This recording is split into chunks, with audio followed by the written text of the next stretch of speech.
All right, so today we are on day 141 of the 1 year chronological Bible plan, and we are going to be continuing on in First Kings and Second Chronicles. So let's get into it. First Kings 3:16. Now two prostitutes came to the king and stood before him. One of them said, "Pardon me, my lord, this woman and I live in the same house, and I had a baby while she was there with me. The third day after my child was born, this woman also had a baby. We were alone, there was no one in the house but the two of us. During the night, this woman's son died because she lay on him. So she got up in the middle of the night and took my son from my side while I, your servant, was asleep. She put him by her breast and put her dead son by my breast. The next morning I got up to nurse my son, and he was dead. But when I looked at him closely in the morning light, I saw that it wasn't the son I had born. The other woman said, 'No, the living one is my son. The dead one is yours.' But the first one insisted, 'No, the dead one is yours. The living one is mine.' And so they argued before the king. For the king.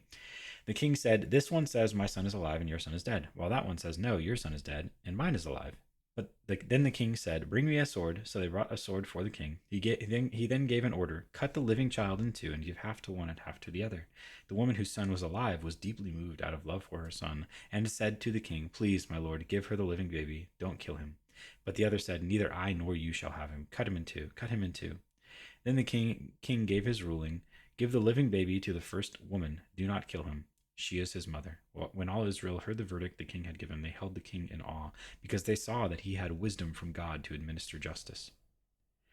First Kings 5. Preparations for building the temple. When Hiram, king of Tyre, heard that Solomon had been anointed king to succeed his father David, he sent his envoys to Solomon. Because he had always been on friendly terms with David, Solomon sent back this message to Hiram: 'You know that because of the wars waged against my father David from all sides, he could not build a temple for the name of the Lord his God until the Lord put his enemies under his feet. But now the Lord my God has given me rest on every side, and there is no adversary or disaster. I intend, therefore, to build a temple for the name of the Lord my God, as the Lord told my father David when he said, Your son, whom I will put on the throne in your place, will build the temple for my name. So I give orders that cedars of Lebanon be cut for me. My men will work with yours, and I will pay you for your men whatever wages you set. You know that we have no one so skilled in felling timber as the Sidonians.' When Hiram heard Solomon's message, he was greatly pleased, and said, 'Praise be to the Lord today, for he has given David a wise son to rule over this great nation.' So Hiram sent word to Solomon, I have received the message you sent me, and will do all you want in providing the cedar and juniper logs. My men will haul them down. My men will haul them down from Lebanon to the Mediterranean Sea, and I will float them as rafts by the sea to the place you specify. There I will separate them, and you can take them away. And you are to grant my wish by providing food for my royal household.' In this way, Hiram kept Solomon supplied with all the cedar and juniper logs he wanted, and Solomon gave Hiram 20,000 cores of wheat, or 3,600 tons of wheat, as food for his household, in addition to 20,000 baths, um, which is about 120,000 gallons of pressed olive oil. Solomon continued to do this for Hiram year after year. The Lord gave Solomon wisdom, just as he had promised him. There were peaceful relations between Hiram and Solomon, and the two of them made a treaty. King Solomon conscripted laborers from all Israel, 30,000 men. He sent them off to Lebanon in shifts of 10,000 a month, so that they spent 1 month in Lebanon and 2 months at home. Adoniram was in charge of the forced labor. Solomon had 70,000 carriers and 80,000 stone cutters in the hills, as well as 3,300 foremen who supervised the project and directed the workers. At the king's command, they removed from the quarry large blocks of high-grade stone to provide a foundation of dressed stone for the temple. The craftsmen of Solomon and Hiram and workers from Byblos cut and prepared the timber and stone for the building of the temple. Second Chronicles 2. Preparations for building the temple. Solomon gave orders to build a temple for the name of the Lord and a royal palace for himself. He conscripted 70,000 men as carriers and 80,000 as stone cutters in the hills and 3,600 as foremen over them. Solomon sent this message to Hiram, king of Tyre: 'Send me cedar logs as you did for my father David when you sent him cedar to build a palace to live in. Now I am about to build a temple for the name of the Lord my God, and to dedicate it to him for burning fragrant incense before him, for setting out the consecrated bread regularly, and for making burnt offerings every morning and evening and on the Sabbaths, at the new moons and at the appointed festivals of the Lord our God. This is a lasting ordinance for Israel. The temple I am going to build will be great, because our God is greater than all other gods. But who is able to build a temple for him, since the heavens, even the highest heavens, cannot contain him? Who then am I to build a temple for him, except as a place to burn sacrifices before him?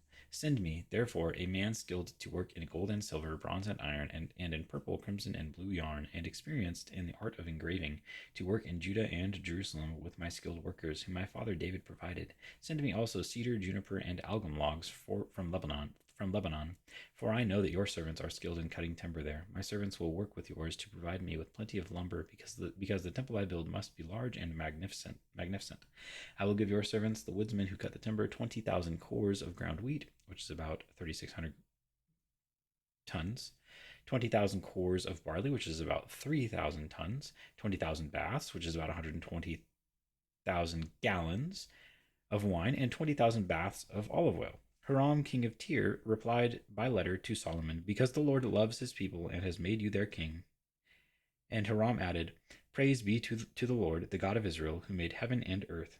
He has given King David a wise son, endowed with intelligence and discernment, who will build a temple for the Lord and a palace for himself. I am sending you Hiram Abi, a man of great skill, whose mother was from Dan and whose father was from Tyre. He is trained to work in gold and silver, bronze and iron, stone and wood, and with purple and blue and crimson yarn and fine linen. He is experienced in all kinds of engraving and can execute any design given to him. He will work with your skilled workers and with those of my lord David your father. Now let my lord send his servants the wheat and barley and the olive oil and wine, he promised, and we will cut all the logs from Lebanon that you need and will float them as rafts by sea down to Joppa. You can then take them up to Jerusalem. Solomon took a census of all the foreigners residing in Israel after the census his father David had taken, and they were found to be 153,600. He assigned 70,000 of them to be carriers and 80,000 to be stonecutters in the hills, with 3,600 foremen over them to keep the people working. 1 Kings 6. In the 480th year of the Israelites, or after the Israelites came out of Egypt, in the 4th year of Solomon's reign over Israel, in the month of Ziv, the 2nd month, he began to build the temple of the Lord. The temple that King Solomon built for the Lord was 60 cubits long, 20 wide, and 30 high, which is about 90 feet long, 30 feet wide, and 40 feet high. The portico at the front of the main hall of the temple extended the width of the temple, that is 20 cubits, which is about 30 feet, and projected 10 cubits, which is about 15 feet from the front of the temple. He made narrow windows high up in the temple walls against the walls of the main hall and inner sanctuary. He built a structure around the building in which there were side rooms. The lowest floor was 5 cubits wide, which is about 7.5 feet wide. The middle floor was 6 cubits, which is about 9 feet, and the third floor 7, which is about 11 feet. He made offset ledges around the outside of the temple so that nothing would be inserted into the temple walls. In building the temple, only blocks dressed at the quarry were used, and no hammer, chisel, or any other iron tool. Iron tool was heard at the temple site while it was being built. The entrance to the lowest floor was on the south side of the temple. A stairway led up to the middle level, and from there to the third. So he built the temple and completed it, roofing it with beams and cedar planks. And he built the side rooms all along the temple. The height of each was 5 cubits, and they were attached to the temple by beams of cedar. The word of the Lord came to Solomon. As for this temple you are building, if you follow my decrees, observe my laws, and keep all my commands, and obey them, I will fulfill through you the promise I gave to David your father, and I will live among the Israelites, and will not abandon my people Israel. 2 Chronicles 3. Then Solomon began to build the temple of the Lord in Jerusalem on Mount Moriah, where the Lord had appeared to his father David. It was on the threshing floor of Araunah the Jebusite, the place provided by David. He began building on the 2nd day of the second month in the 4th year of his reign. The foundation Solomon laid for building the temple of God was 60 cubits long and 20 cubits wide, which is about 90 feet long and 30 feet wide, using the cubit of the old standard. The portico at the front of the temple was 20 cubits long, which is about 30 feet long, across the width of the building, and 20 cubits high, which is about 90 feet high. He overlaid the inside with pure gold. He paneled the main hall with juniper and covered it with fine gold, and decorated it with palm tree and chain designs. He adorned the temple with precious stones, and the gold he used was gold of Parvaim. He overlaid the ceiling beams, door frames, walls, and doors of the temple with gold, and he carved cherubim on the walls. He built the most holy place, its length corresponding to the width of the temple, 20 cubits long and 20 cubits wide. He overlaid the inside with 600 talents of fine gold, which is about 23 tons. The gold nails weighed 50 shekels, which is about 1.25 pounds. He also overlaid the upper parts with gold. For the most holy place, he made a pair of sculptured cherubim and overlaid them with gold. The total wingspan of the cherubim was 20 cubits.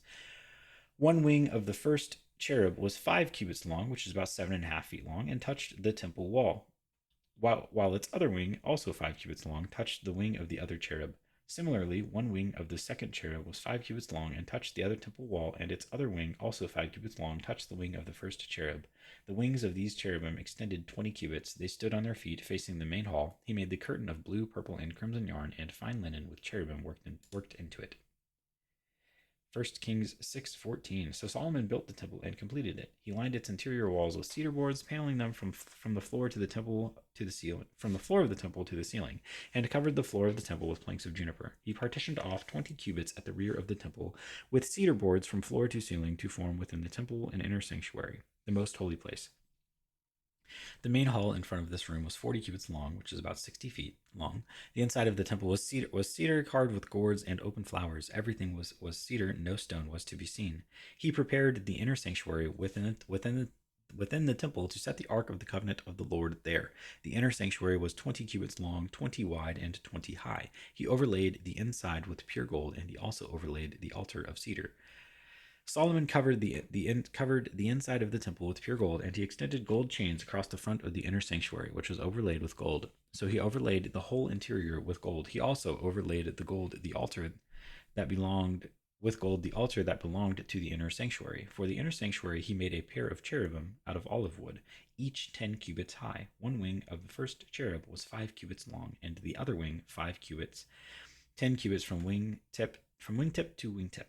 The second cherub also measured 10 cubits, for the two cherubim were identical in size and shape. The height of each cherub was 10 cubits. He placed the cherubim inside the innermost room of the temple with their wings spread out. The wing of one cherub touched one wall, while the wing of the other touched the other wall, and their wings touched each other in the middle of the room. He overlaid the cherubim with gold. On the walls all around the temple, in both the inner and outer rooms, he carved cherubim, palm trees, and open flowers. He also covered the floors of both the inner and outer rooms of the temple with gold. For the entrance to the inner sanctuary, he made doors out of olive wood that were 1/5 of the width of the sanctuary, and on the two olive wood doors he carved cherubim, palm trees, and open flowers, and overlaid the cherubim and palm trees with hammered gold. In the same way, for the entrance to the main hall, he made door frames out of olive wood that were 1/4 of the width of the hall. He also made two doors out of juniper wood, each having two leaves that turned in sockets.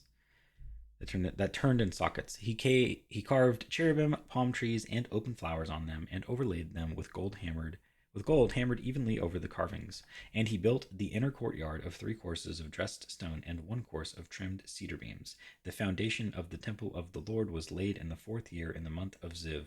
In the 11th year in the month of Bul, the eighth month, the temple was finished in all its details according to its specifications.